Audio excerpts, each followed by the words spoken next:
তোমার নিকট কিতাব অবতীর্ণ করা হয়েছে, এ বিষয়ে তোমার অন্তরে কোনো সংকোচ না থাকে এবং তুমি এর দ্বারা সতর্ক করো, আর এটি উপদেশ বিশ্বাসীদের জন্য।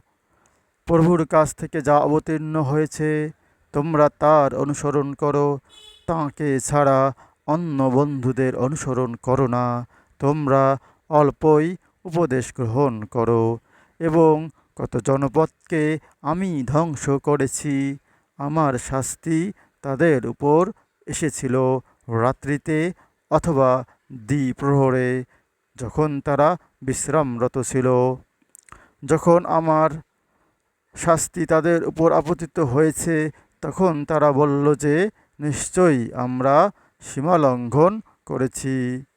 সূরা আরাফ আয়াত 2 থেকে 5।